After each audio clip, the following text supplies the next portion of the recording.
Blessings upon blessings.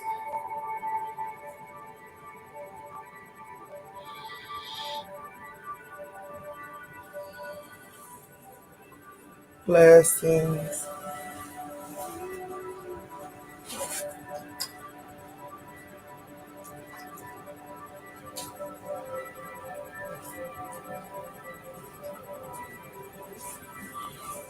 Come on in and do share.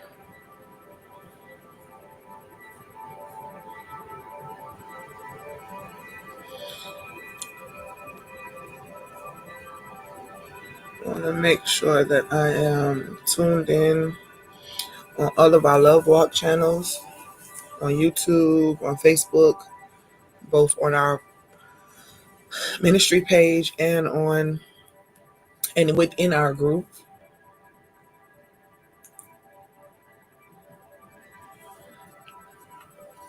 Come on in and do share. It's our Thursday night Love Walk Chat and Flow. Come on in.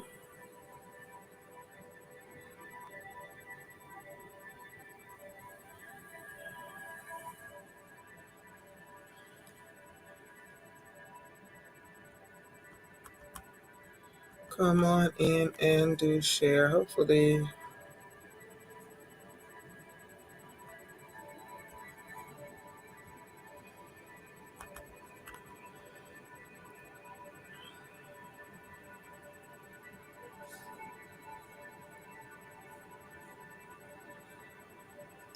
blessings upon blessings.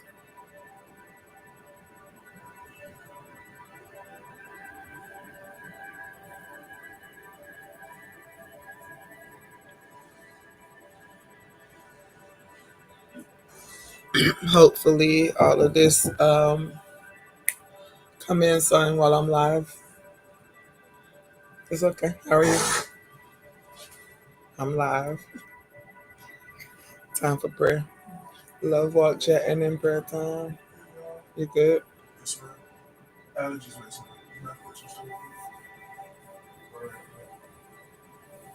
As long as I'm careful. God bless you. I already got one of those. Anyway, cut it right.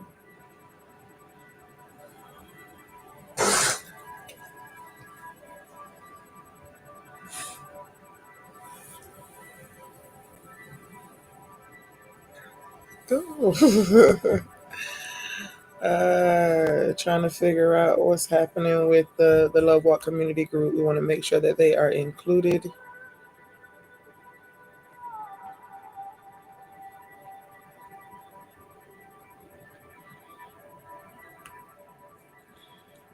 Come on in and do share.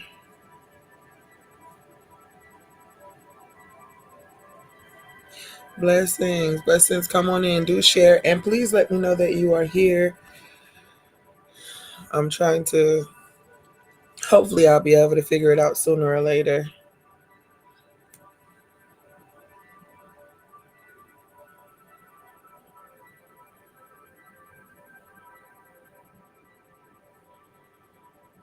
We are live on YouTube and on Facebook. Please go ahead and do share with those who you love, that you believe should be here as well.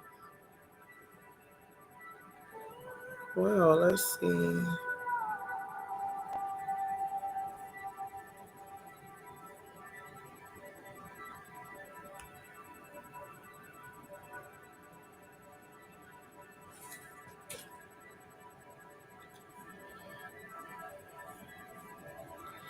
Blessings, blessings, blessings.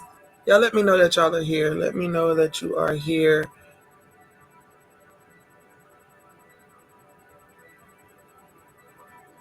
Yes, I'm gonna figure it out soon.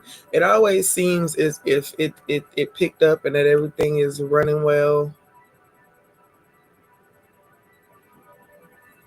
And for whatever reason.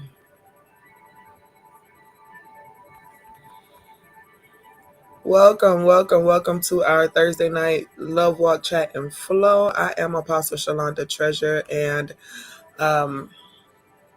I love you. I love you. I love you just because I can, and I am grateful to have you in this space with us.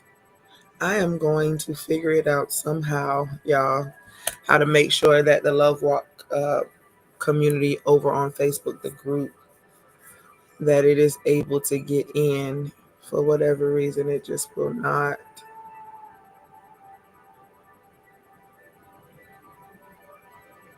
allow it to go forth. But we're gonna figure it out. Let me know how you're doing tonight. Tonight we have a few things that I need to share with you.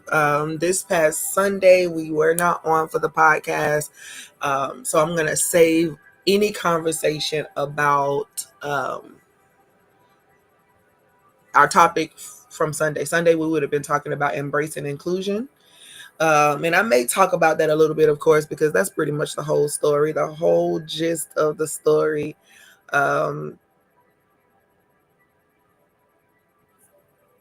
It's to make sure that we understand this unity thing and what it is that God wants to do with us in this particular season of life. Tonight, we are going to be talking about transitions, about shifts. So go ahead and invite any and everybody to the broadcast. I'll do the same. We're going to talk about transitions. We're going to be praying for us, for those of us who are in seasons of transition. If you are in a season of transition right now and you are feeling as if you are alone, you don't really know what to say, you don't know what to do, you don't know how to do it. We're going to be digging into that a little bit tonight. So please wait for whatever wisdom nuggets God may be giving us tonight. But go ahead and do invite others to join you.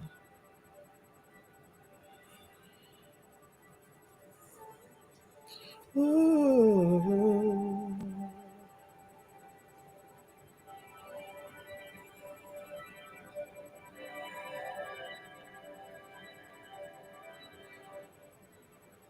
Let's go ahead and take in our first deep breath. Taking a deep breath, taking a deep breath. Take a deep breath.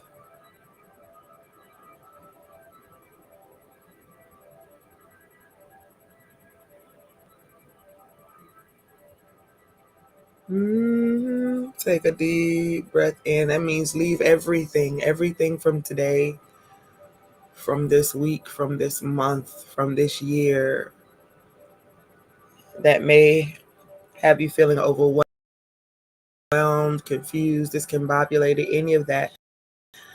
Take all of that. Then you're going to breathe in the thing that will arrest it all. The love, the peace, joy. All of these things are at our disposal as well. It's not just the negative emotions, but of the good things to all of the wonderful feelings. We're going to tap in right now. We're breathing in love. We're breathing in light. We're breathing in peace. And when you breathe out everything that is not serving you well in this moment. Just breathe in, breathe in, breathe in.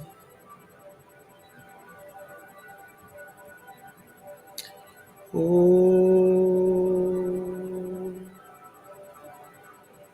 Breathe in.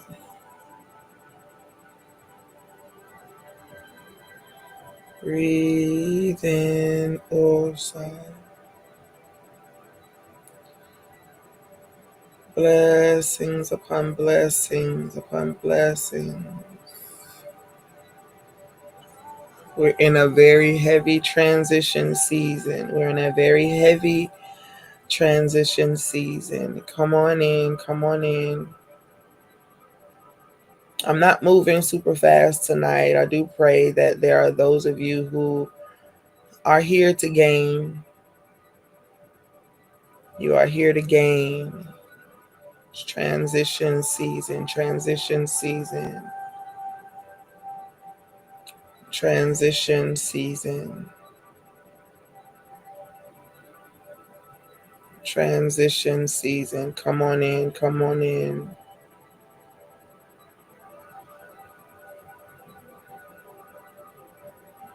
Transition season.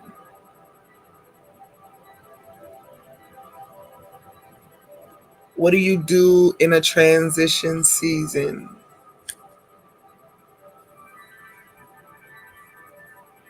What do you do in your transition season?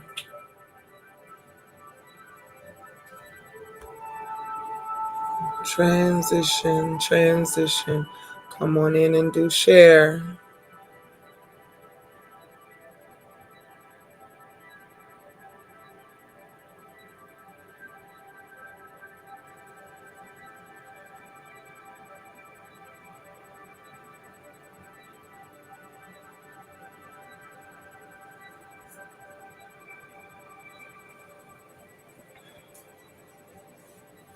We want to lift up tonight the family of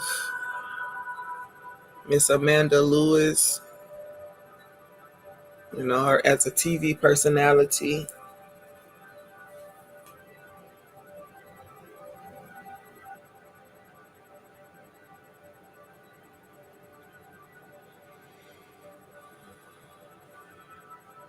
I believe she was fighting with breast cancer. She's been in TV for a very long time.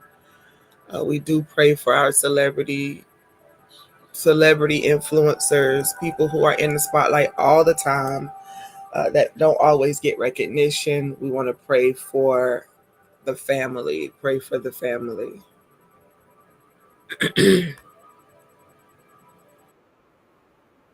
Pray for the family. Seasons of transition. Let's go ahead and get into it tonight. If you tonight we will. Oh, well, I'll probably leave it, and whatever the seed amount is, whatever seed amount that you are choosing to pour,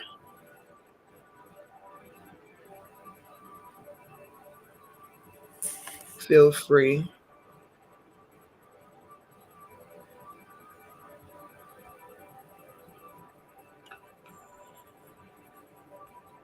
Waiting for us to invite some more guests into the room.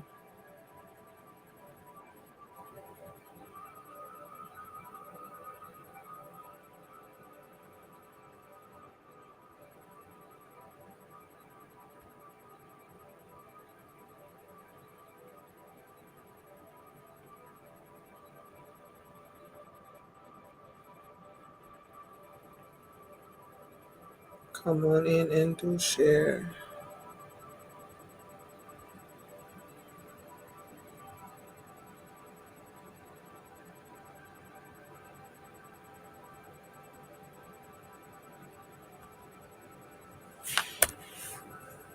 So many of us are in a season of transition, and we've talked about transitions before, but we really want to get into it tonight.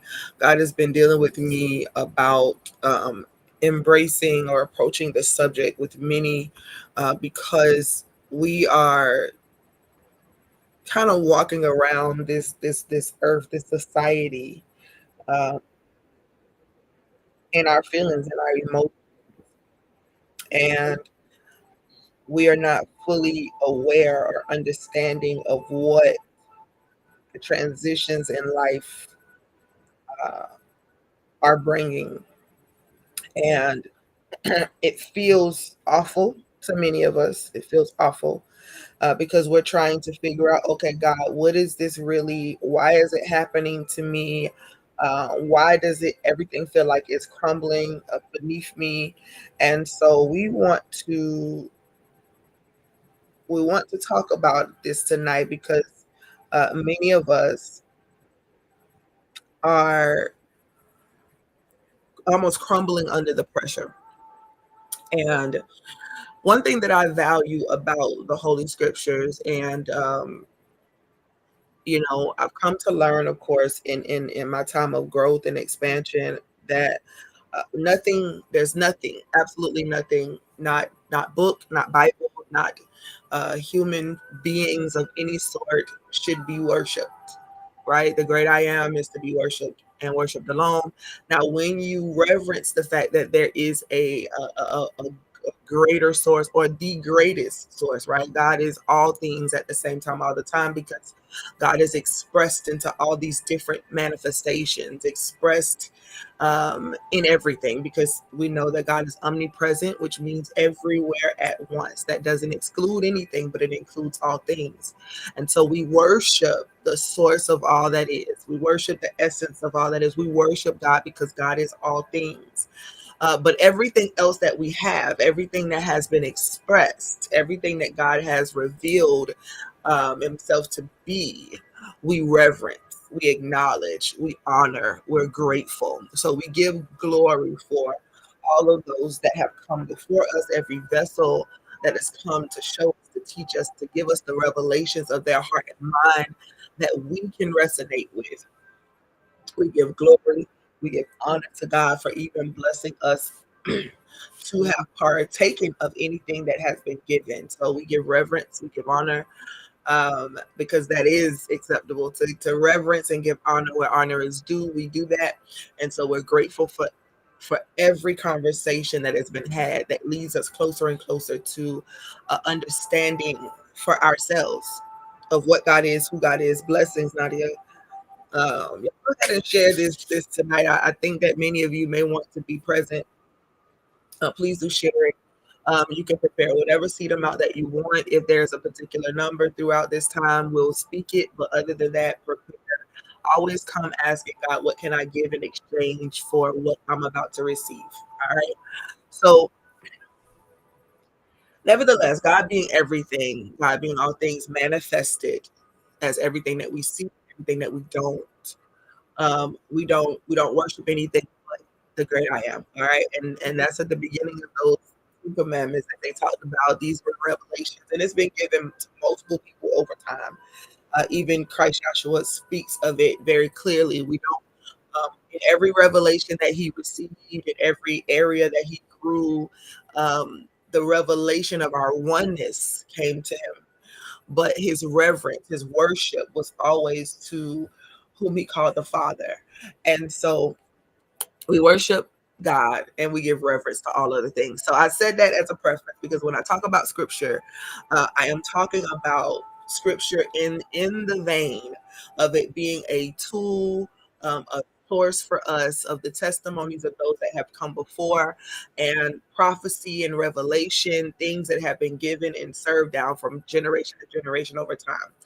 There is not just one book that can be referenced for revelation and for insight. There are other places that that people gathered and received information. God is no respecter of persons, and so therefore it's happened throughout the ages in many different cultures and areas and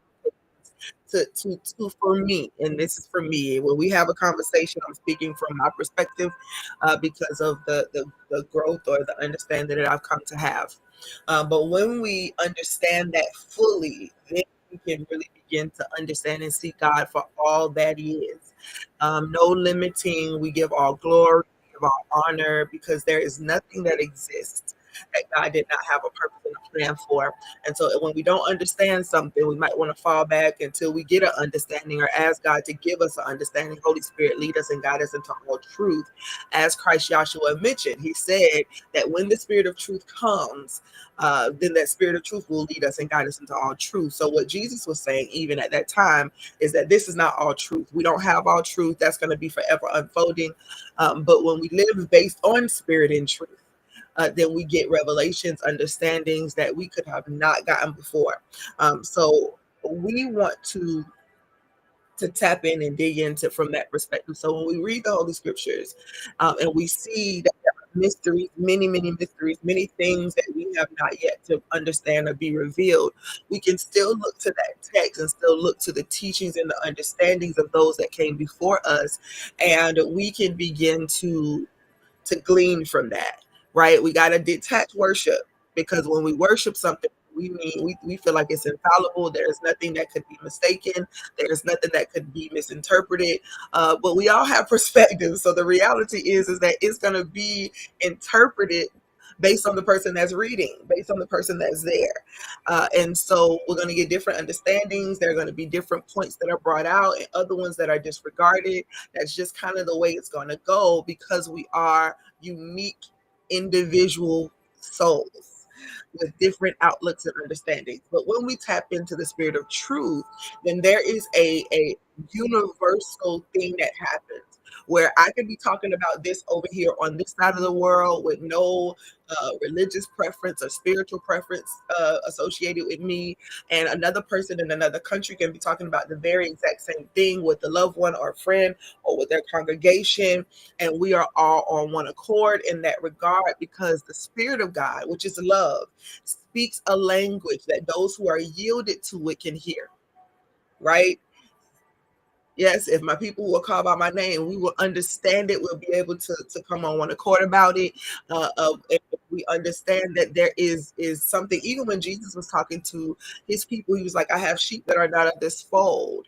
My sheep know my voice." In other words, there is a certain conversation that is being had that when those who have their hearts open to the great I, the very one that Jesus told us to return back to, right? We put it in proper perspective so that we can live this thing out to the best of our ability. But the same one that Jesus is talking about is the one that is all in all. There is no separation. There is no other because God is literally I am everything. And so that same spirit, that same intelligence that Christ Joshua is referring to is the same one that we refer to, right? The one that is the God of all things. And so there means there's something that is universal about God. God is cosmic. God is the very existence of everything. And so we look from a very slim carnal perspective when it comes to God and when it comes to things. And so we get confused. We get confused into thinking that this life is about holding on to everything. We get confused into thinking it's about loyalty to one group of people or one thing. And that ends up putting God in a very, very strange position because now it's like we're telling God to choose. Blessings, Contina. It's like we're telling God to choose. We're saying, God, no, no, no, no, no, you be the God of the Jews. No, no, no, you be the God of the Christians. No, you be the God of the Muslims. No, you be the God of the Hindus and the Buddhists. And you be the God of the Tao. You be the God of, and we're asking God to make a decision. And God is saying, hey, hey, hey, I'm no respecter of persons. Listen, I love y'all creativity and I love the fact that y'all are coming up with, all of these things and these insights and these ideas. But I'm not the God of anybody in particular. I am the God of all that is. And so when that is the case, you can find principles, ideas, and things that happen. And when you read them in the Bible, if you read them in a Quran, if you read them in a different sacred text, if you read them in somebody's life story, right? Because all of our stories are a testament. If you read long enough and if you read wide enough and you read with enough people, you will begin to see a pattern of conversation. You'll begin to see a pattern of the way that we talk, the way that we explain life. If you sit down and talk to about 25 people in different locations, say for instance, you have a group of people and y'all all decide, hey, I'm going to go interview this person, and each person take a person in some part of the city or in some part of the globe. You just go wherever you're going to go and you interview a person, and we won't have any association except for to report back what we have gained. And I can guarantee you that when you have listened to their stories, you're going to find different places in their stories where they're talking about the exact same thing. And more than likely, it's going to be about their livelihood, the way they're going to be able to make it through life, or what they've had to do to make it through life, what they've had to learn in order to come from one location or one place to another place or another location. We're going to have conversations. All of us are going to talk about the lessons learned, or we're going to talk about the things that threw us off, or we're going to talk about the different life decisions that we've had to make. And every one of us, no matter who it is going to talk about transitions, grief. We're going to talk about how we had to overcome something. So this is important. It's important for those of you who are listening in because you have chosen that you understand that there is a certain conversation that love walkers have that many other people may not even think to have because they're not trying to make their hearts right or to heal from the things of the past so that they can move on. Some people are just trying to figure out how to make it from moment to moment and from day to day. So one of the things that I've learned is that when you become a love walker, or when you let this mind be in you, which was also in Christ Joshua and any other love walk vessel who has come before or after that, then you decide that I cannot live this life out the same way that other people may. I cannot be conformed to the ways or the thoughts or the patterns of the world's system. In other words, the system that is affected by fears, the system that is affected by maybes and pains and traumas and issues and circumstances and war and hatred and division, separation. I'm better than you, you're better than me. That's the world system because I'll do anything by any means necessary to get to my goal. You don't matter. But when you pursue the Christ mind, and the same mind that was in Christ Joshua, who thought it not robbery to find himself as equal with God, when you begin to understand that God is all things expressed and we are just the unique vessels. So everything put together that we can see and can't see is God being made manifest. All right. Yep. Y'all gonna hear me reiterate that a lot of times. And so Jesus is teaching and showing us the way of being. So let this mind also be in you. It says, come and learn of me, for my yoke is easy and my burden is light. In other words, I have a system, a way of doing things that makes life easy. That makes the yoke easy and the burden is light. There's no captives in what I'm teaching. And so we who have these same similar stories, we begin to feed into the narrative of a world system because we are void of the understanding of God, or we're void of the understanding of love or spirit and truth. We have a lot of division, separation. And so we can look at another person and think somewhere in our minds that we are the only ones that are going through the transitions. We are the only ones that are going through the grief. We are the only ones that are going through the hard times. And so we get real isolated. We get really angry. We get really mean. We get in this position where we feel like, oh my God, my whole life is doing this or that or the other. And we end up looking at other people. Relationships begin to fall apart. Narratives begin to get spun out of control. Misunderstandings and misconceptions can happen. You're calling someone to help you or assist you with your life issues, but they are too busy going through their own thing. You just don't know it because your idea is, well, obviously they don't want to talk to me. I've helped all these people in their times of need, and when I have a time of need and nobody wants to show up, we begin to look at things from a very selfish perspective when we're going through our times of shiftings, transitions, and all of the things that are to come. And sometimes with that, we begin to make decisions that cause more of an issue than they do help. There's a scripture where Moses is leading the children of Israel out of the place of the wilderness. Why? Because the wilderness was never a place for them to actually get stuck, to stay, but an 11-day journey turned into a 40-year experience where they went and got comfortable. Somebody type comfortable in the chat. Just say they got comfortable. They comfortable. Yep, I'm about to say some things tonight, and it's probably gonna make all of us feel some type of way. Probably need to make sure I got me some tissue too, so when God begins to speak something that may brush me a little wrong, I can dry the side of my eyes as well. But this is a real life conversation, and again, some of it you may want to hear or not. That's why I told y'all go ahead and share this thing with some people who may need to be here as we talk about these transitions and how many of us are in a great depression because we are unaware or not understanding the fact that transitions are necessary. Transitions are necessary. You can type that next. All right.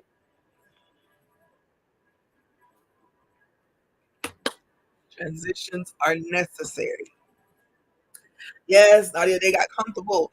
But the reason why this is so important to know is because this speaks of the free will that we are given.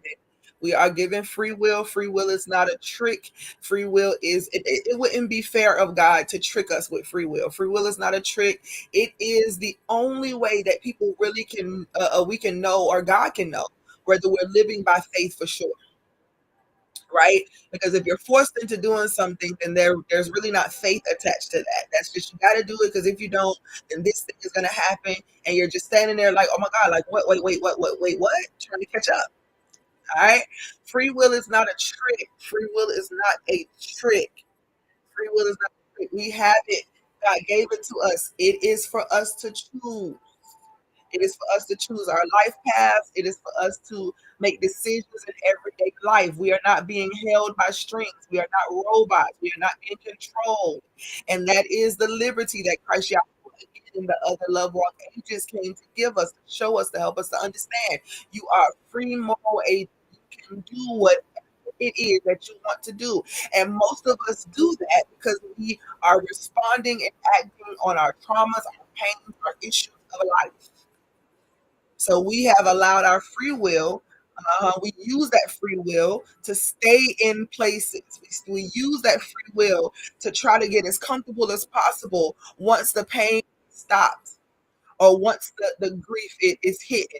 You lost something, you lost someone, you lost a job, you lost a marriage, you lost something very, very important to you. Y'all, I'm not trying to pull too many triggers tonight, so I'm going to be careful of my words, but I need you to hear in the spirit realm. There are going to be times when I'm not going to be able to skate past what I have to say, but I'm very sensitive to the fact that there are some things that we've experienced that absolutely cause us to cry in any minute. So I want to be gentle with you, but I need to say what I'm saying tonight so that you can find your liberty.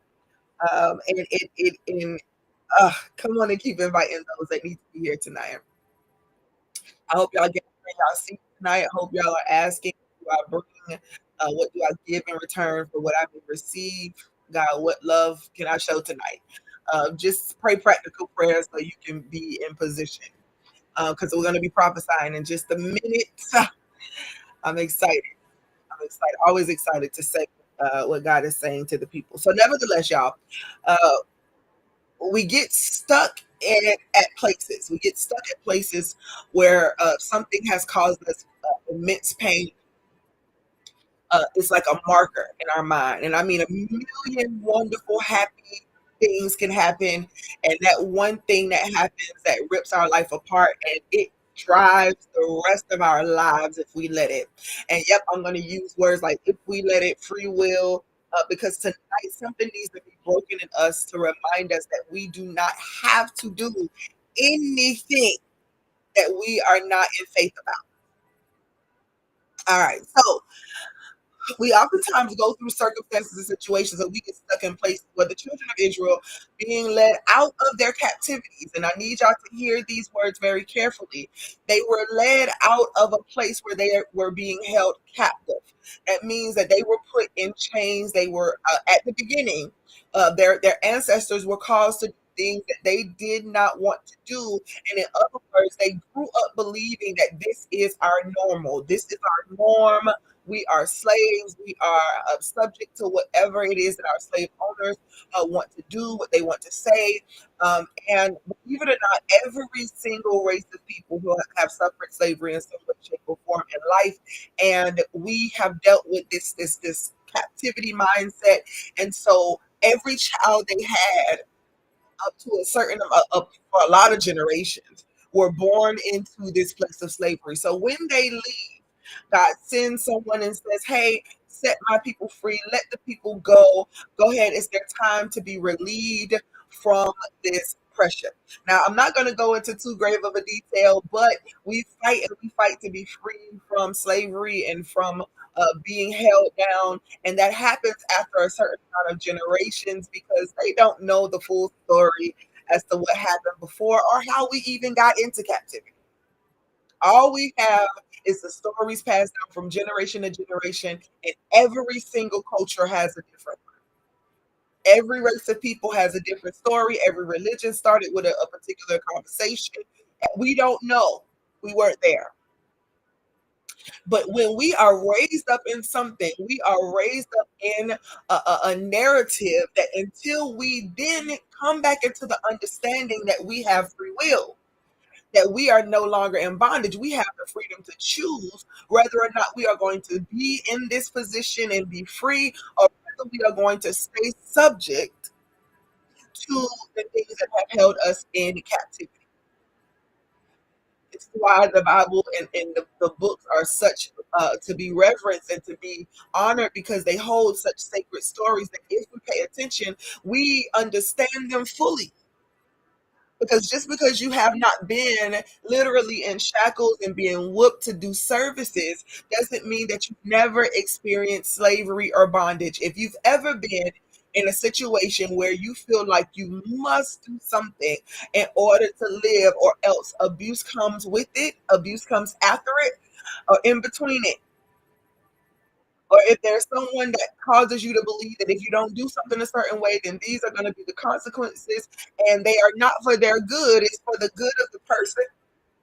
Yeah, you've experienced some sort of slavery. And believe it or not, many of us have gotten real comfortable in that place. So we get rescued. God sends help. We've been crying out, "Oh God, help me, Lord! I don't know what's going on. My life is awful." And we get these ways of escape. Someone comes along, whether in the form of a spiritual leader or a teacher or a parent, even, or someone like an auntie or grandma or grandpa, somebody in your life comes along and they give you these keys, and they say, "Hey, if you do this right here, you can be free." Take those keys, and you are anxious, desperate to get up out those chains, and so you're with it. Ooh, whatever it takes, whatever I can do, whatever God said, I'm gonna do exactly what God said, and you get free. And then you travel for a minute and you travel in that freedom, but you begin to miss the chains of your bondage. You begin to miss the chains of your bondage. Go ahead and please do, while y'all on Facebook and other places. Please do share this conversation with others, those who need to understand where they may be in this season of their life. You begin to miss those things from your time of captivity. The children of Israel begin to miss the leeks and the onions. They begin to miss the fact that they were able to cook with some of the very things that they were able to grow, things that gave their food flavor or taste. Because during this time where they were after being rescued and they're going through this wilderness with Moses, they're being fed manna. They're being fed the daily bread. Some of you that prayed the prayer, God, I thank you for this daily bread. But the truth is that you didn't really mean it. You didn't want daily bread. You want to know that you got some money in the bank, and that if you can get up and go and do what you need to do, that you are absolutely content. But they were living from moment to moment and from day to day. And this is one of those statements that I'm making for those of you who say that I'm with it. I got God, God got me, God gonna take care of it. I'm all right. But everything makes you sad. I'm gonna talk to myself in this sense. Every time it comes to finances and having to figure out where this is coming from, where that's coming from, God, I give of myself, I do my service, what it is, all these questions come to me. And so I've been spending months upon months, maybe even longer, just reprogramming myself as to not be worried, because I know, if I know nothing else, that my daily bread will be had. But there's that fear of not having enough for tomorrow. And yet these same scriptures that we say that we reverence, it tells us not to have any thought or to worry about tomorrow at all. But yet we do. And so now we're stressed. And so here they are. They got delivered. They're no longer in chains. They're not getting beat because they didn't do something right. They're not having to deal with the harsh slave master anymore as they would have considered it, right? But yet there's something about the programming of being controlled, enslaved. And even when you are free, there's something about it that still holds on. Yeah, I'm talking to you tonight. I'm talking to you because there is that thing that is still holding you and gripping you so tight. It has become your slave master. Now, I want you to take your paper and pencil, because prayerfully you brought it. When we having our love walk chats and flow, you might want to bring something that you can record something on, because you never know what's going to be said. Here you are in this situation, and I'm gonna just go ahead and be honest with you. If it is not happening to you right now, then you are being controlled by an illusion. It's your slave master. It's been holding you in bondage, and it's been years and even decades for some of you that you've been in these chains. Listen, now is not the time to run, to clench, to feel bad. This is a time of liberty if you allow it.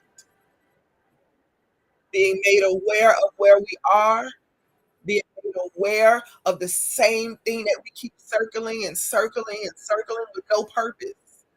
See, when they circled the walls of Jericho, there was a purpose. They circled those walls and they circled them all of those different times. And on that seventh day, they did it 7 times. People may have thought they were absolutely crazy, but there was a purpose for them circling the wall so that the wall could come down. But some of you are circling the same situation, the same bondages. We're circling the same ones, and we're not doing it with a purpose. We're doing it because we're aimless. We're doing it because we feel helpless. We're doing it because we're asking God for the answers and to bring us clarity. And everything that He sends to us, we push it away because it doesn't make sense to us.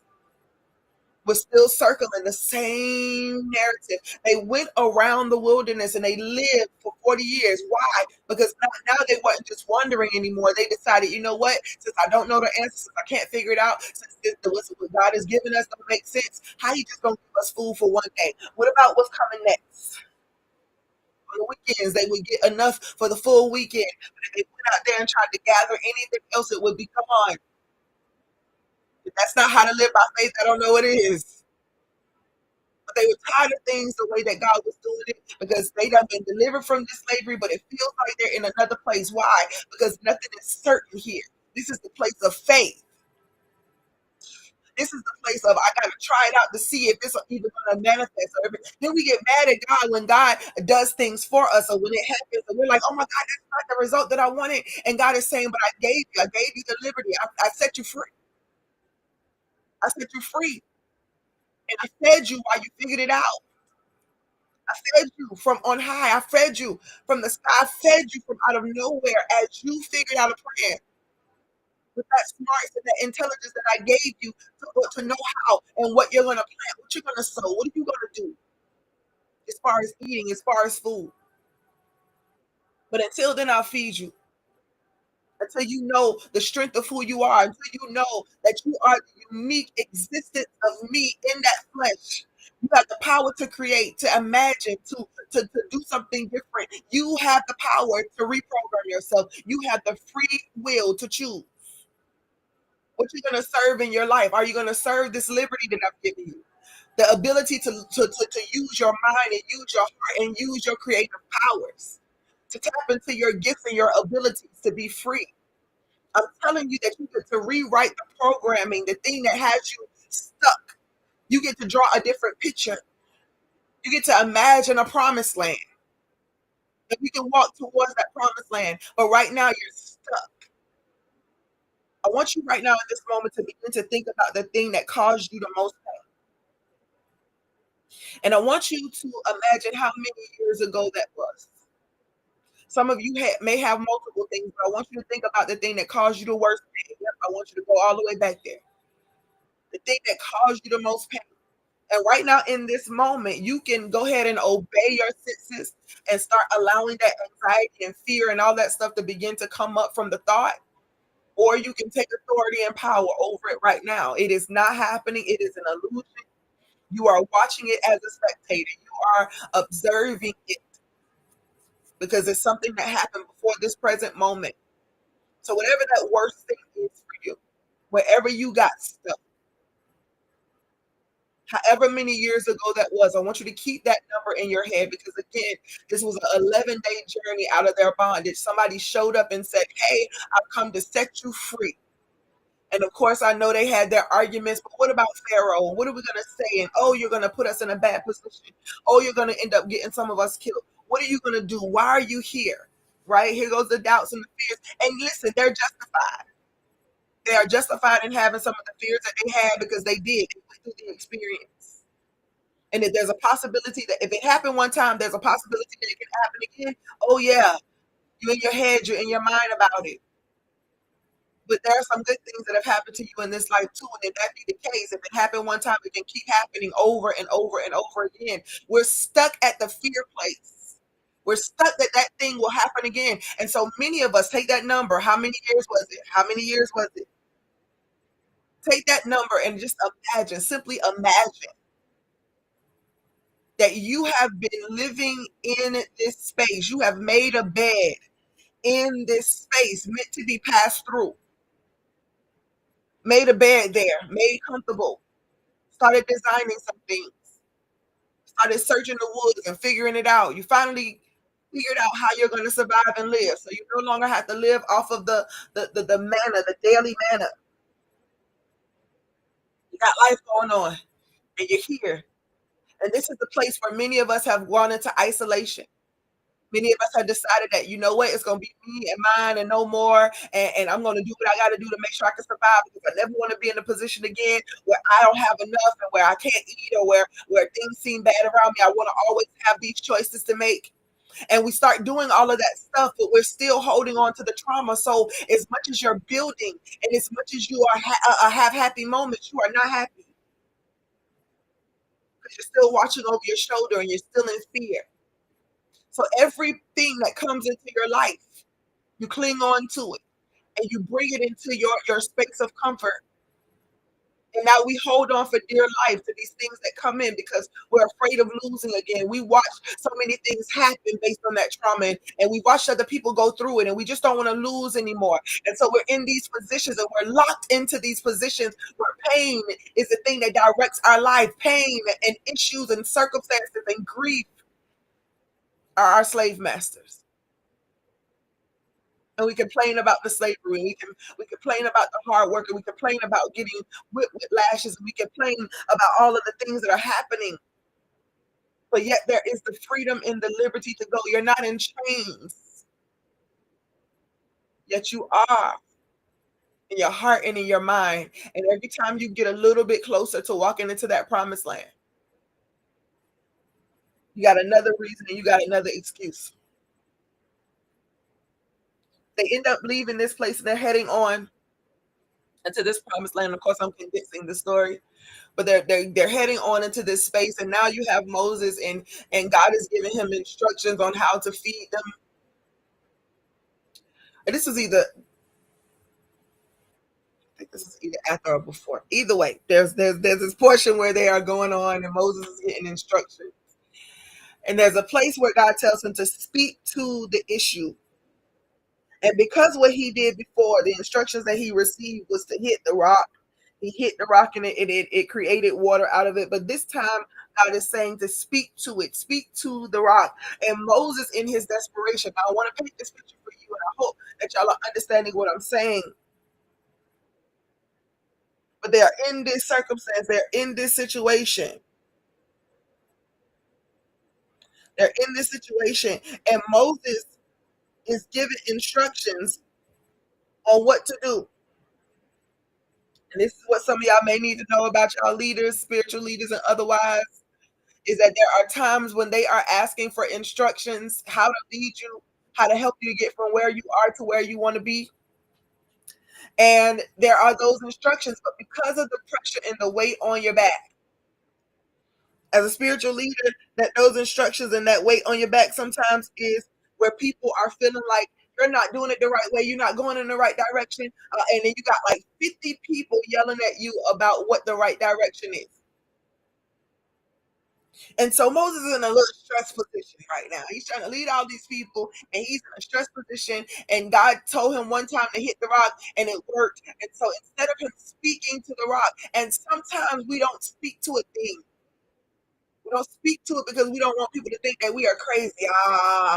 So now she's so this and that she can just speak to it and it's just gonna change. You feel mocked. And so when you're supposed to speak to it, you hit it instead. There's a great transition that is coming. And Moses was given these specific instructions. And it was going to make room for whatever decision that he made, was going to dictate whether or not he got to walk into this promised place or not.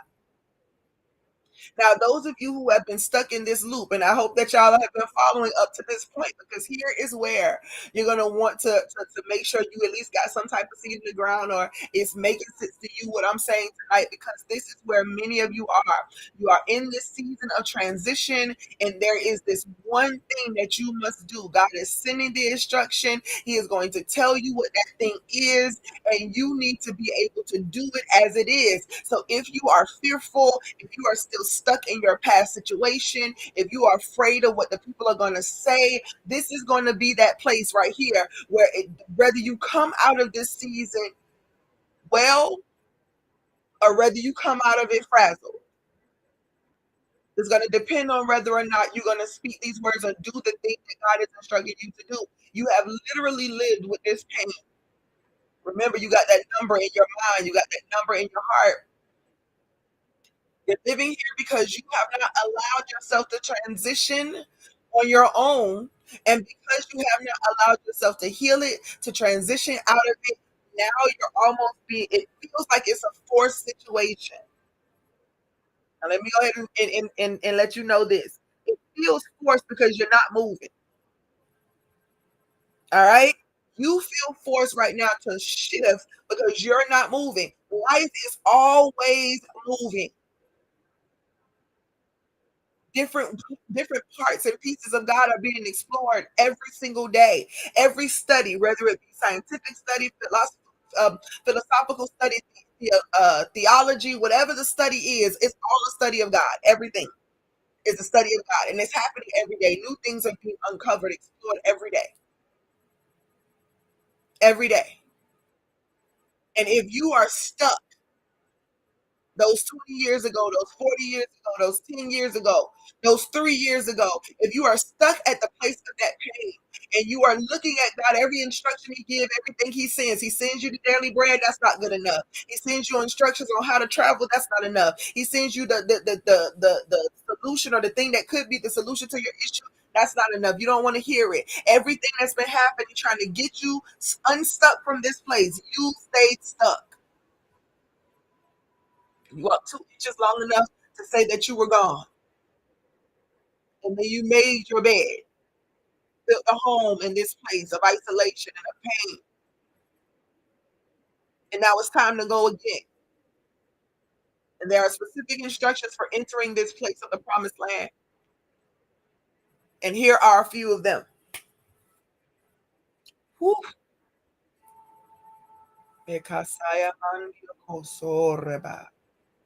In this place of transition, in this place of transition, here are a few of the things that the Lord is saying to you tonight.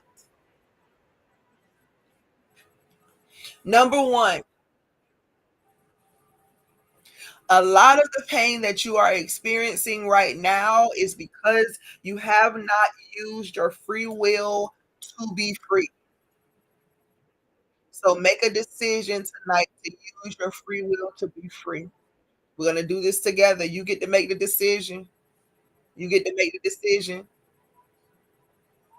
And this, so what I'm saying to you is this is not a halfway in and a halfway out thing. This is a decision.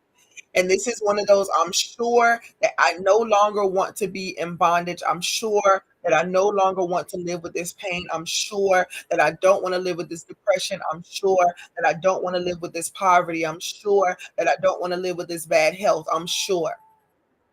Yeah, He's talking to all of us. Are you sure? So you have this free will, and it's for you to be able to use. You don't have to be afraid of whether or not you're making the wrong decision. If your heart right now is trying to be healed and you trust God for that healing, you just must be assured. Faith is about being fully convinced within yourself. Like I wrote a post a couple of days ago where I talked about faith. Faith is not about whether a person is this is not a conversation about doubt, because inside faith this is not about doubt. In faith, you are fully convinced. Now, there are those that they say have stronger faith and those who have weaker faith. The scriptures even say that there is a measure of faith for each of us. And what that simply means is it's the level of which you are convinced. In other words, If you are convinced that God is all things and there is nothing else that exists outside of God, and so everything that exists inside God has to have a purpose, if you're fully convinced of that, then you are sure. Then there are those who believe that, hey, God is the creator of everything. So God is in heaven and we're down here and we're all separate creations. God is not everywhere at once. God is in the sky. He created us, and that's that. That's if you're fully convinced of that, then that's where you're fully convinced. There are some people who believe in all possibilities. That means their measure of faith is extreme. And then there are those who still trying to figure out things little by little. So even those of a weaker faith, they're still like, no, I'm apprehensive about that. No, I won't do it. They're fully convinced that if they make a decision, everything is going to crumble. So they're fully convinced not to. They're living by faith, but it is a weaker faith. So when you are fully convinced within yourself, can't nothing change your mind. So right now, you use your free will to be fully convinced. Are you fully convinced that you no longer want to live that narrative? Are you fully convinced that you no longer want to live that narrative? Are you ready for this transition?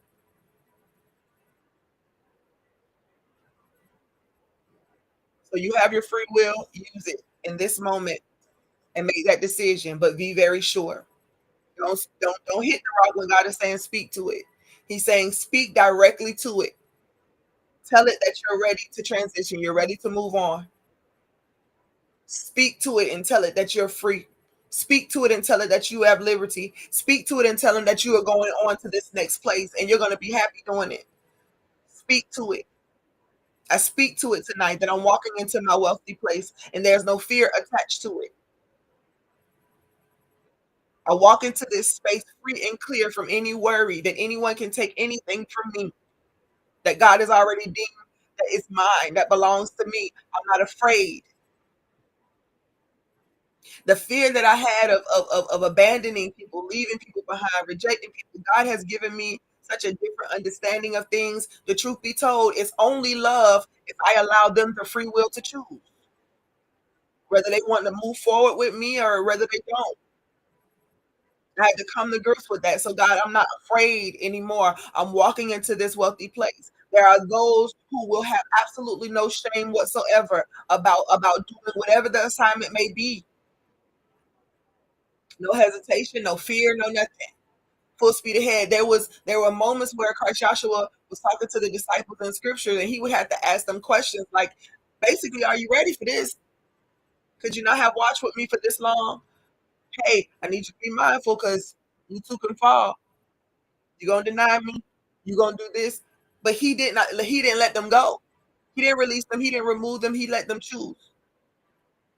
And he was able to move on and go on with life and whatever life was going to present him. That's the choice that I've made. Whatever this means, God, we're going full speed ahead. And that is a very bold thing to say because then you must understand that transitions for sure will come. They're called shifts.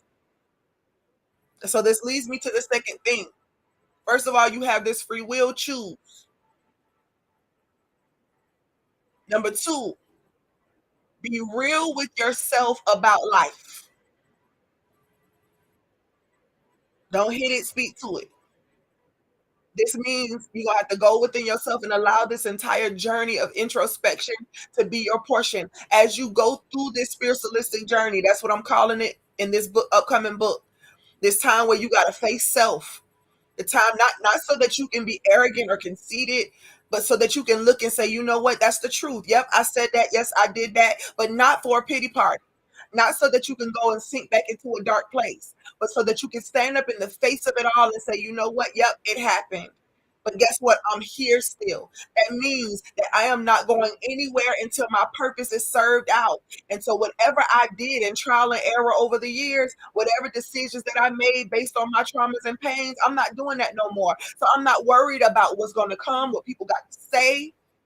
Y'all, I know this is not easy to even think about, but the reality is that when you really search and you ask what that heart look like and you serious about it, what you're saying is, when Jesus said, "Come and learn of me," you took him up on that offer. You understood that that was the way to a yoke that was easy and a burden that was like, I ain't got no stress.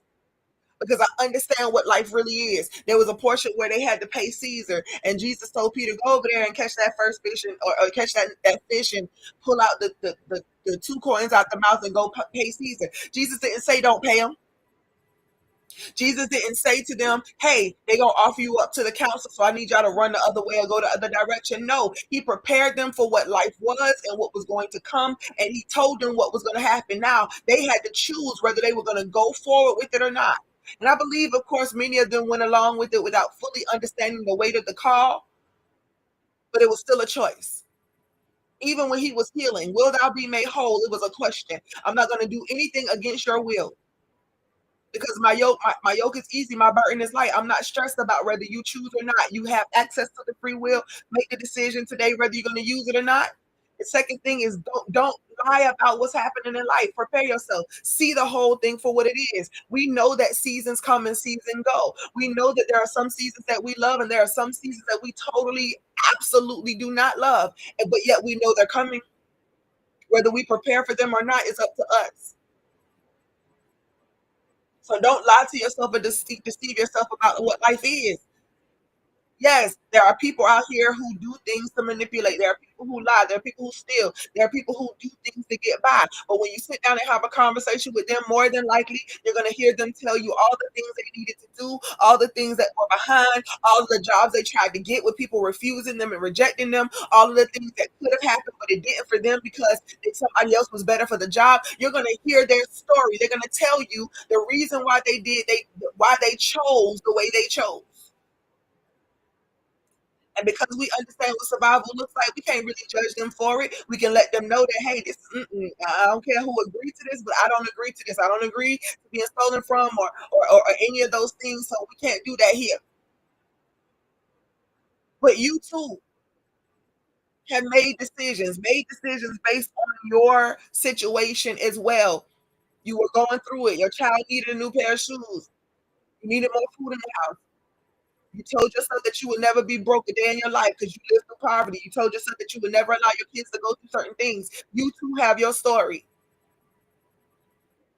And so you chose to be strong when it came to one area of your life, but in another area of your life, you are weak and you need strength. Be honest. Yep, I did that. I did that. I did that. I did that. People were hurt. I went through things and people were affected by my behaviors because I did not heal my pain. Be honest. Look at everything through truth, but not through beating yourself down and abuse. That is the narrative of the slave owner from your past. You are free from those shackles. You are not in bondage.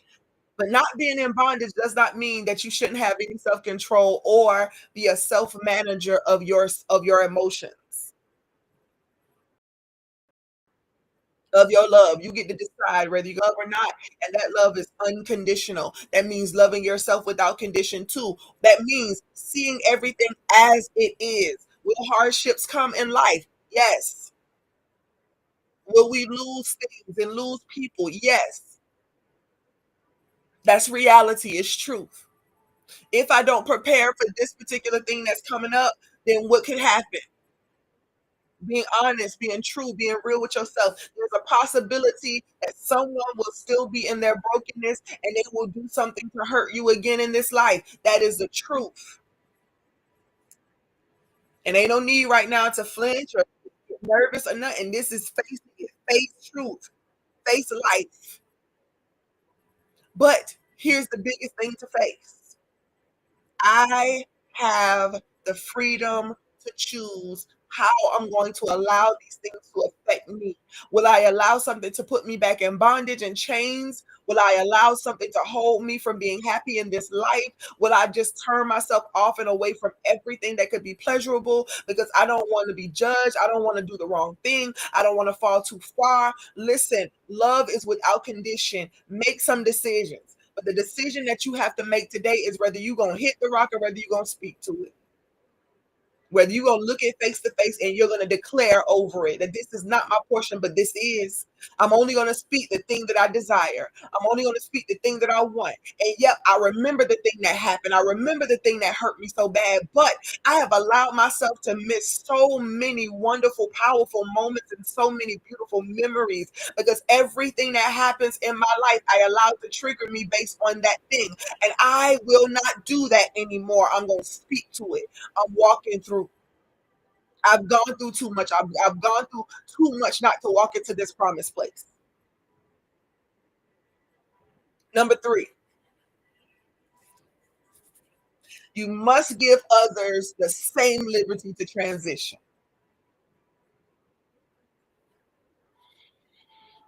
This is probably one of the, and I tell you, when I'm going through a thing, I have to share transparently as much as God will allow, because I know that either someone's going through what I'm going through right now, or they're going to go through something similar. So I share because it's coming.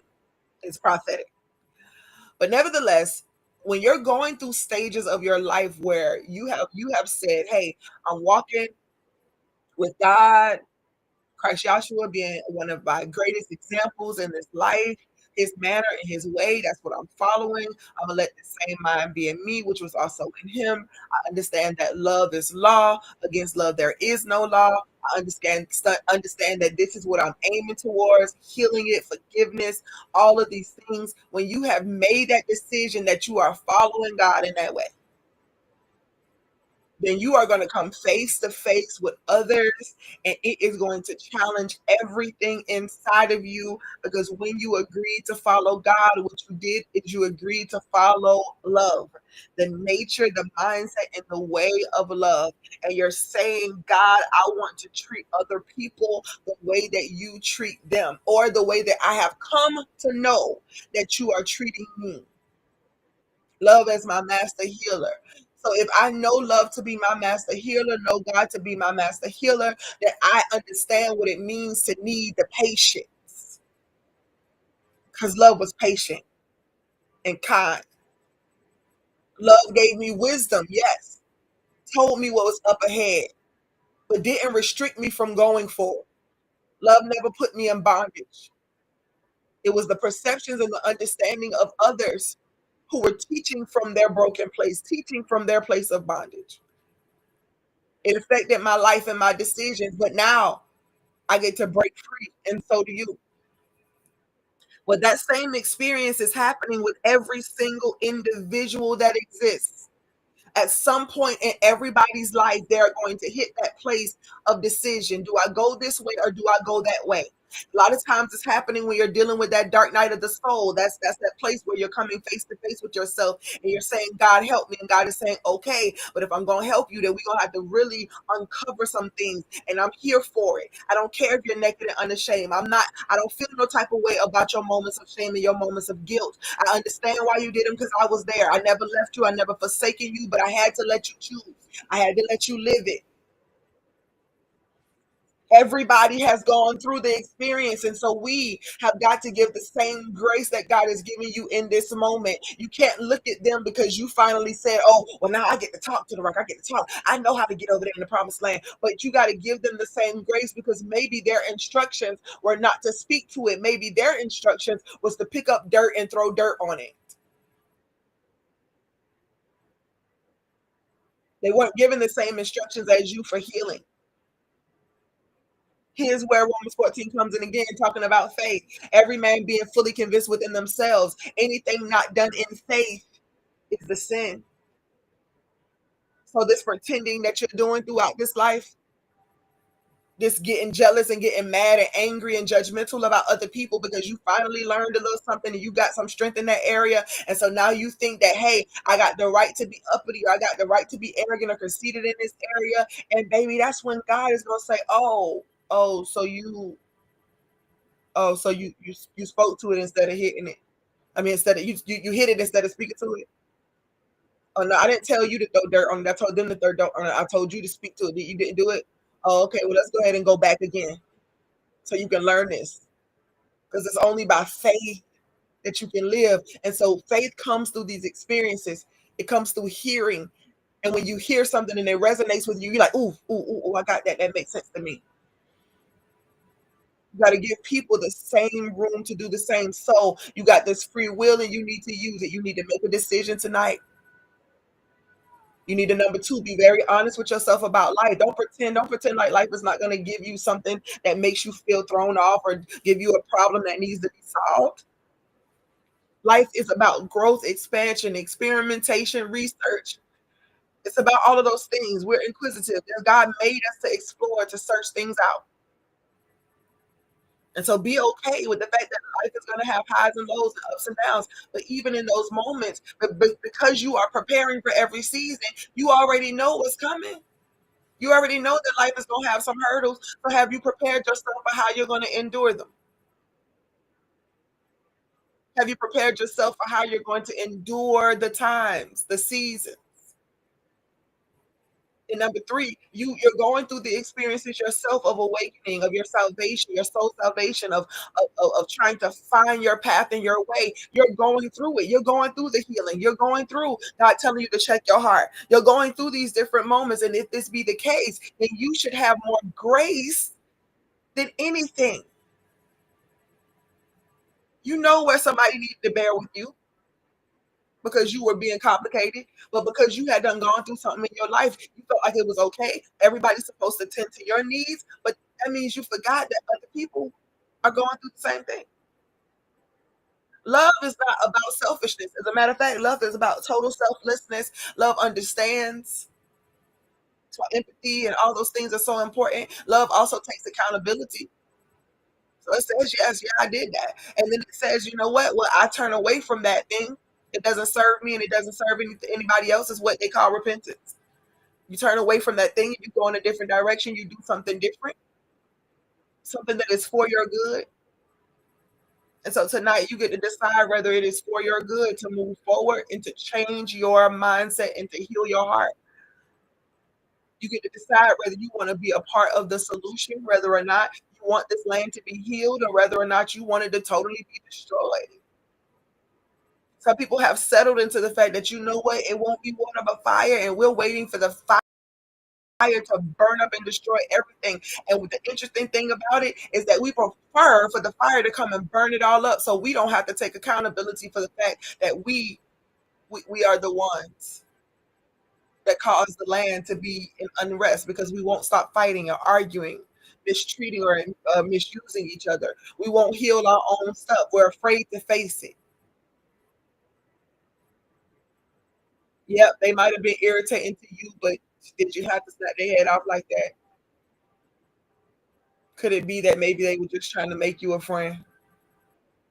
They're just trying to be them and their own personality. Maybe they've already suffered enough of pain and rejection, and they're just trying to find some place safe.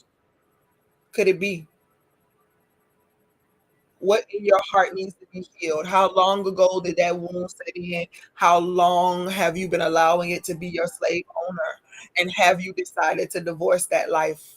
Do you want liberty? As long as you want to stay in the place that you're in, you are free to do so. I told you, free will is not a trick. So if you come and you listen to these conversations all the time and you decide, you know what, yeah, I'm good, I ain't ready yet, then that's up to you. Keep listening, keep coming back. Maybe it'll be a seed planted. One day, maybe you'll allow it to be watered, and then God can give the increase. But I'm talking to those of you who are ready. You free, you want to be free, chains broken. I am not a mistake. My life has purpose. I'm going to navigate this life the best way I know how. I'm going to learn from the things that I've done that didn't work out too well for me, and then I'm going to try something different. But the one thing that I'm not going to do any longer is to allow that pain, that trauma, those issues to keep me from living. Love does no ill to its neighbor. So hear me when it comes to this third thing. Remember that other people are having the same experience. And I'm talking about transitions. I'm also going to talk about this part of transitioning. We have to allow people the free will to choose the direction that they want to go in. We have lived long enough with people who are doing things out of fear. So they snatch us back out of fear. They don't let us go. They don't let us choose out of fear. But as God continues to teach me about love, even the things that hurt me to watch, I have to then go back and wonder, hey, why did that person make that decision? Why did they do that thing? Why did they go to that extreme? When you're checking yourself, and I had to go within my own heart, and I'm like, God, what did I do? And God is like, and this is how He talks to me, because He doesn't want me to feel like that I've done something intentionally to hurt, because it's not my intention to ever hurt a person on purpose. But He will begin to show me places where they were already making the noise, squirming, saying, "Hey, I feel suffocated. I feel like I need to do something else in my life, or I feel like I need to go, or I feel like I need to whatever." And we do things and we make decisions for our children, especially for our parents, our friends. We make decisions for them. We say, "Well, I understand you want to do that, or I understand that this is that and the other, but I feel like you should do it this way. And if you do it, then you might be more safe." And here's the truth: they won't be more safe because they're going to be too busy trying to fight to get out. And in that fighting, they're going to throw some blows, and you're going to be hit, and you're going to be affected. It's going to be like, well, dang, I did this and I tried this, and I'm just trying to protect you. I'm just trying to keep you safe. And I'm just trying to do that. And God is going to look and hear me. If you have a responsibility that God is giving you, of course, see your responsibility through. But you got to know when you have to yield, and when you have to back up, and when you have to let that responsibility, or let that responsibility be done if that person agrees, because it causes more pain, it causes more bondage, it causes them to feel like they need to rebel, it causes them to feel like they have to fight, and so we end up taking on more fights than we have to, because we're trying to pacify the pain in our hearts. We're trying to pacify the pain in our hearts, and so we're doing everything based on that, and we're suffocating others because of it. We're judging others because of it. And here's one of the parts that when this book is released, one of the chapters probably that's going to be the most argumentative for some may be the fact that God allows. And one of the things that He taught me is that, like, it can't be a faith decision if I force them to make it. It can't be a faith decision if I force them to make it. So I have to let them willingly choose, even if that means they fall in a pit, because many of us have fell in pits. We made the decisions that we cannot come back from. It is a decision that's done and over with. It will never change, because we felt like we need to break free from something. Well, when we have respect of other people's lives, then a lot of the transitions that are happening, they won't feel like a ripping. They won't feel like a bad thing. When you can say to another person, and they can say to you, "Thank you for the time you spent in my life. Thank you for this particular thing this role that you played in my life. Thank you for this," and the same thing, vice versa. But I know me loving you means that I have to let you make the decision to be able to shift into move. People will not be able to reach the highest heights. They will not be able to follow their dreams.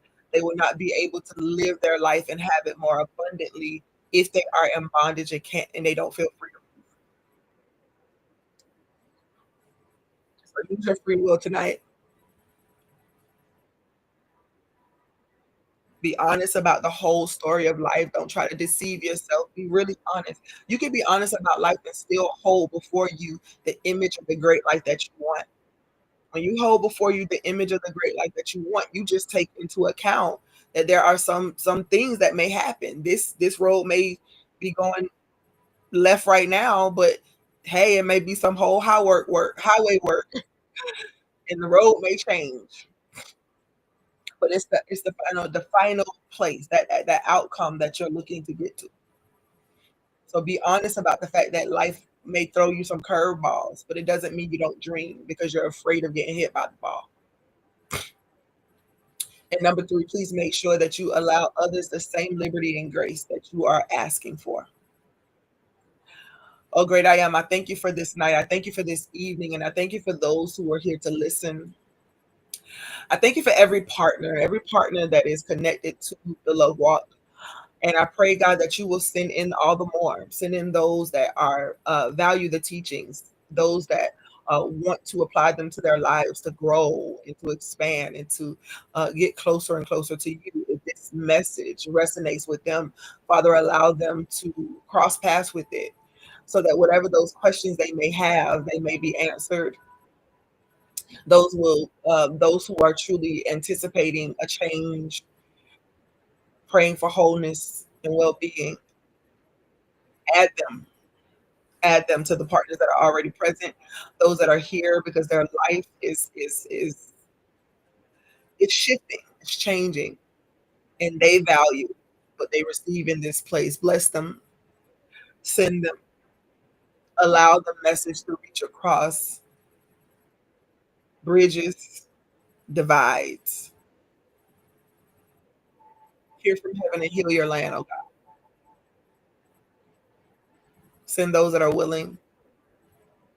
And for those who are present with us even now, those that show up live after live after live, event after event, those that are connected because they find value in this place. God, I pray that you would bless them beyond their wildest dreams.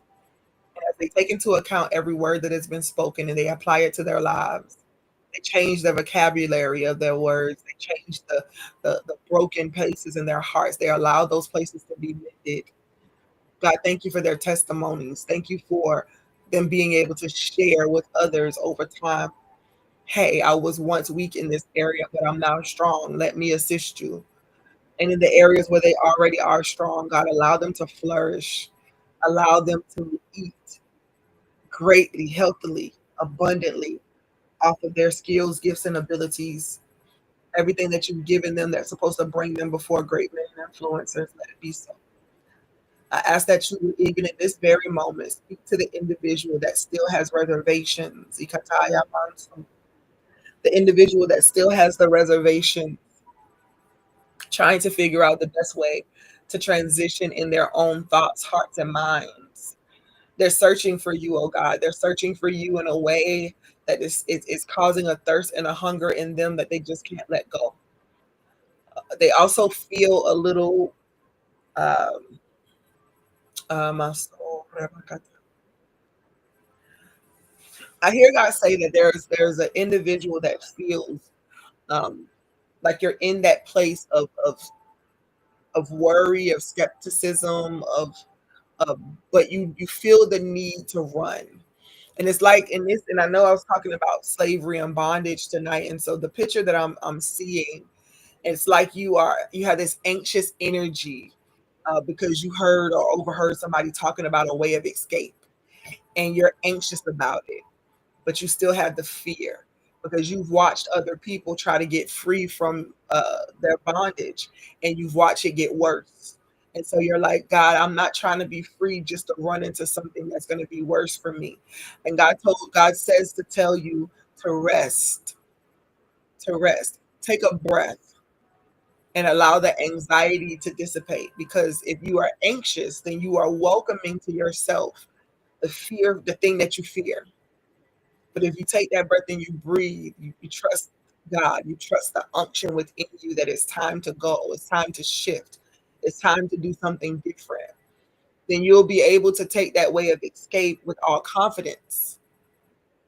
But you're afraid to step into this place of liberation. You don't really want to have the experience of trusting God for your daily bread from going moment to moment. You don't want to live in the flow. It's too uncertain for you. But this is that decision still that needs to be made. And when you're ready to make it, God will put you in the proper place. He will send the right vessels. But until then, I was saying something earlier about decision, allowing people to choose. And one of the other things that had that's trying to help me be liberated, because I really do love people and I don't want people to ever feel abandoned or lost or rejected. So, I want to be present as long as possible. Well, a lot of those times I end up having these experiences where it feels like everything is being pulled up from underneath me because and here's the interesting thing. It's not because I'm leaving them behind. It's because they are choosing not to make whatever shifts or transitions in their life that will cause them to go on to that next step. But he's shown me how that's their free will, that's their liberty to do. And so I just had to get comfortable with continuing to move and step and continue to do what he's telling me to do and go where he's telling me to go. And so a part of that makes it difficult because I know that means that there are those who I'm going to have to wave goodbye to at some point or another because they still choose not to grow or to mature or to heal in certain areas. And in order for them to be with me at this next place where I'm going to be encountering people of all kinds, and they're going to need kindness, and they're going to need,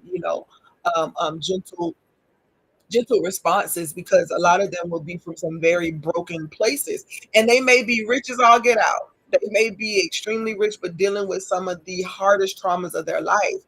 And so in that place, there are people who just are not going to be willing to go because they don't want to deal with that. They don't want to deal with people. They don't want to deal with having to be nice to folks. They don't want to have to deal with, other people needing time and attention and all of that. So they'll make a decision not to go because they're making a decision not to shift. And if that alternative is presented, because again, free will is really free will. God is not punishing you before because you choose a certain decision, but the decision in and of itself may end up bringing consequences because it's kind of like God is saying, "Hey, a storm is coming," and you're like, "Oh, okay, God gonna fix it." And he's telling you or warning you that the storm is coming, not so that you can try to call hellfire down and rebuke the storm. He's telling you that the storm is coming ahead of time so you can prepare to make the shift and to move. And so if you don't make the shift, you don't move, you don't grow up in that area, then the storm is still going to come.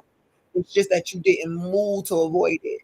And so uh, you, whoever this is that I'm talking to, you're going to have to sit with all of these thoughts. Here's this option being put before you because you're saying, I'm tired of this. I don't want this life anymore. I don't want things to be this way. And God is like, okay, well, change it. You know what I mean? Just do something different. You say it, you ask it, you ask for it, you knock, you seek it, it's yours. Do it in faith. Just trust. And that has been the most difficult thing for some of us to move in faith because we're afraid of what these things may be. But if you don't make a decision to shift or move, if you don't make a decision that you want your life to be different, then what will come will not be because God is punishing you. It will be because you just chose not to move from that spot, right? So with all of that being said, please do take into consideration that there is a new place coming for your life. There are new options being set before you. God is saying, hey, do you want this? And you can either say yes or no. And if you want it, then walk towards it, walk through that door. That's what faith is. If it's something that you don't want, then you can come out of agreement with that thing and move on, walk on, walk on, walk on, walk on, walk on. It is not doing God any justice. It's not doing God any justice if you stay in that place. Well, God wants me to honor this, and God wants me to do that, and God wants to turn my story into a testimony, or my test into a testimony. And I get all that, and I get there are some things you will always treasure and value. But if it is holding you back from living the life that you want to live, and hear me, there are people who are waiting and designated, assigned, and they're willing. But if you do not move, then you're not going to meet them. Some of them are not meant to come to you. You've been through that season. God has sent people to you. God has sent people to say, hey, I see this in you. God is saying, hey, I'm willing to help you with this. God has sent people at every stage of your life. And so if you're feeling some type of way right now, it's because you're not moving. You're not shifting. But he has already sent those that need to be in position. They're waiting. They're waiting. Masokorabakata. Is there anybody that wants to show tonight? I mean, so tonight. Anybody that wants to, so tonight, if there's anybody that wants to give, you can do so at that link. I will pray over them. And if there's a message, I will indeed send it to you. But tonight, I want you to really understand these seasons of transition. If people are transitioning and you decide you're going to stay still, then there are going to be people who are going to move forward. It does not mean that that is a bad thing. It is absolutely a great thing that they have decided to shift. They don't want to stay in the wilderness for 40 years. They gonna pass through. And so you have to decide whether you want to pass through, whether you want to go to the next place. But make sure you use your free will tonight. Make sure that you are uh, just very mindful of the fact that other people are going through the same situations, right? So give them the same grace. And the other one was to make sure that you're being very honest with yourself about these things in life, but make the decision as to how you want to go through them. All right, many blessings to each and every one of you. I love you just because I can. Please make sure that you are keeping up with us June 1st through the 30th. We are posting something every day. So if you're not over on the Inspirational Treasure page, then you've missed some uploads. But go ahead and tap in there and please share them with others. Everything that we do right now is word of mouth until we have a good solid marketing plan in place.